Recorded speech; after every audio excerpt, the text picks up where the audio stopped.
Hi friends, నేను మీ జ్ఞానేశ్వర్. ఈ వీడియోలో మనము కొన్ని విషయాల గురించి క్లియర్ కట్గా మాట్లాడుకుందాము. నామినేషన్లో ఉన్నటువంటి 6 కంటెస్టెంట్ల ఓటింగ్ ఆర్డర్ ఎలా ఉంది, వాళ్ళలో ఎవరు సేఫ్ జోన్ ఉన్నారో, ఎవరు డేంజర్ జోన్ ఉన్నారో, ఎవరు ఎలిమినేషన్ దగ్గర అనేది ఈ వీడియోలో మనము క్లియర్ కట్గా మాట్లాడుకుందాము. అదేవిధంగా బిగ్ బాస్ ఈరోజు ఇమ్యూనిటీ టాస్క్లో 2 టాస్కులు పెట్టడం జరిగింది. ఆ 2 టాస్కుల్లో ఎవరు గెలిచారు, ఎవరు ఫస్ట్ పొజిషన్లో ఉన్నారో, ఎవరు సెకండ్ పొజిషన్లో ఉన్నారో అనేది ఈ వీడియోలో మనము క్లియర్ కట్గా మాట్లాడుకుందాము. అదేవిధంగా బిగ్ బాస్ రోజులకు వచ్చినటువంటి ఆడియన్స్ ఎవరికి సపోర్ట్ చేశారు, ఎవరు ఓట్ అపీల్ చేశారు అనేది కూడా ఈ వీడియోలో క్లియర్ కట్గా మాట్లాడుకుందాము. అదేవిధంగా మిడ్ వీక్ ఎలిమినేషన్ ఉండబోతుంది. ఆ మిడ్ వీక్ ఎలిమినేషన్ ఉంటే ఎవరు ఎలిమినేషన్ అయ్యే ఛాన్స్ ఉందనేది కూడా ఈ వీడియోలో మనము క్లియర్ కట్గా మాట్లాడుకుందాము.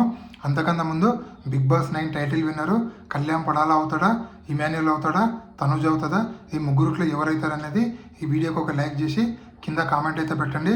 అదేవిధంగా మీరు ఎవరికి సపోర్ట్ చేస్తున్నారు, ఎవరు విన్నర్ అవుతారు అనేది కూడా ఈ వీడియోకి ఒక లైక్ చేసి కామెంట్ అయితే పెట్టండి. సో ఫస్ట్ ఆఫ్ ఆల్ ఈరోజు ఇమ్యూనిటీ టాస్క్ కోసము బిగ్ బాస్ 2 టాస్కులు అయితే పెట్టడం జరిగింది.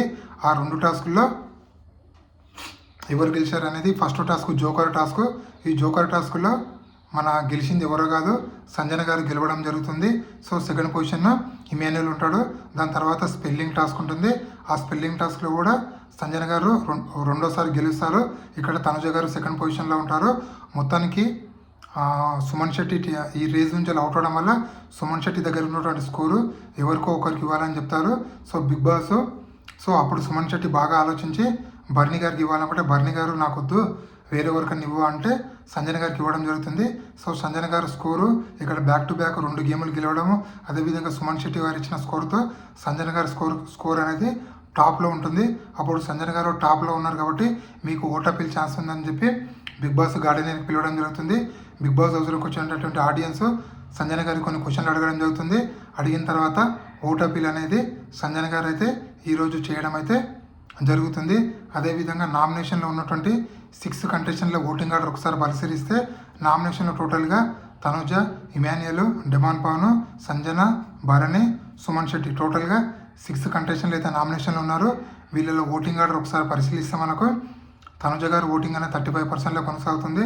దాని తర్వాత ఇమాన్యుయల్ ఓటింగ్ అనేది 16%, డెమాన్ ఓటింగ్ అనేది 14%, 13% బర్నీ గారిది, 12% మన సంజన గారిది, 10% అనేది సుమన్ గారిది ఉంది. సో వీళ్ళల్లో సేఫ్ జోన్లో ఉన్న కంటెస్టెంట్లు ఇమాన్యుయల్ అలాగే తనుజ వీళ్ళిద్దరు సేఫ్ జోన్లో ఉన్నారు. డేంజర్ జోన్లో ఉన్న కంటెస్టెంట్లు డెమాన్ పవన్, బర్నీ వీళ్ళిద్దరు డేంజర్ జోన్లో ఉన్నారు. ఎలిమినేషన్ దగ్గర ఉన్నది మన సుమన్ శెట్టి గారు, బర్నీ వీళ్ళిద్దరు అయితే ఎలిమినేషన్ దగ్గర అయితే ఉండడం అయితే జరిగింది. సో నామినేషన్లో ఉన్న 6 కంటెస్టెంట్లో మీరు ఎవరికి సపోర్ట్ చేస్తున్నారు, అలాగే మీరు ఎవరికి ఓటేస్తున్నారు అనేది ఈ వీడియోకి ఒక లైక్ చేయండి. అదేవిధంగా 14th వీక్ నామినేషన్లో 6 కంటెస్టెంట్లో ఎవరు ఎలిమినేషన్ అయితే బాగుందనుకుంటున్నారు అనేది కూడా ఈ వీడియోకి ఒక లైక్ చేసి కింద కామెంట్ అయితే పెట్టండి. సో మొత్తానికి ఇది ఇప్పటివరకు లేటెస్ట్ అప్డేటు. అదేవిధంగా మిడ్ వీక్ ఎలిమినేషన్ ఉంటే ఎవరు ఎలిమినేషన్ అయ్యే ఛాన్స్ ఉందంటే నా అనాలిసిస్ ప్రకారం, అలాగే 14 వారాలు గేమ్ చూసిన తర్వాత, అలాగే 14th వీక్ నామినేషన్లో ఉన్న ఓటింగ్ ఆర్డర్ అంతా పరిశీలించిన తర్వాత మిడ్ వీక్ ఎలిమినేషన్ ఉంటే 100% సుమన్ శెట్టి గారు ఎలిమినేషన్ అయ్యే ఛాన్స్ అయితే ఉంది. అదేవిధంగా డబుల్ ఎలిమినేషన్ ఉంటే సుమన్ శెట్టి అదేవిధంగా సంజన గారు వీళ్ళిద్దరు ఎలిమినేషన్ అయ్యే ఛాన్స్ ఉందని చెప్పి నాకైతే అనిపిస్తుంది. సో మీకేమనిపిస్తుంది అనేది వీడియోకి ఒక లైక్ చేసి కామెంట్ పెట్టండి. అదేవిధంగా నా టాప్ 5 ఎవరైనా అందరూ అడుగుతున్నారు.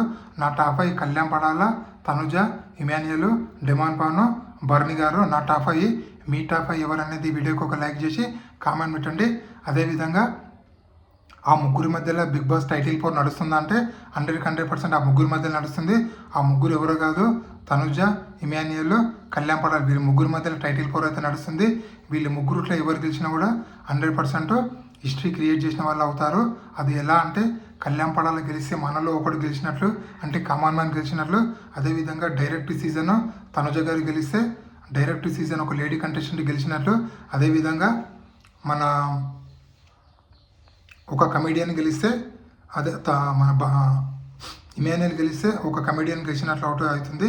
సో సోషల్ మీడియాలో కొన్ని ట్రెండింగ్ అవుతున్నాయి. అదేంటంటే కామన్ మ్యాన్ గెలవాలి, అదేవిధంగా సెలబ్రిటీ గెలవాలా అని, అదేవిధంగా తెలుగువాడు గెలవాలా, ఒక కన్నడవాడు గెలవాలా అని చెప్పి బాగా సోషల్ మీడియాలో ట్రెండింగ్ అయితే అవుతుంది. సో మీరు 14 వారాలు గేమ్ చూసిన తర్వాత ఎవరి గేమ్ జెన్యున్ అనిపిస్తే వారికి దయచేసి ఓటేయండి. ఈ వీడియో నచ్చినట్టయితే లైక్ చేయండి, షేర్ చేయండి, సబ్స్క్రైబ్ చేసుకోండి. ఇలాంటి కొత్త కొత్త వీడియోలు ఎప్పుడప్పుడు అందిస్తున్నాను. నేను మీ జ్ఞానేశ్వర్. జై హింద్.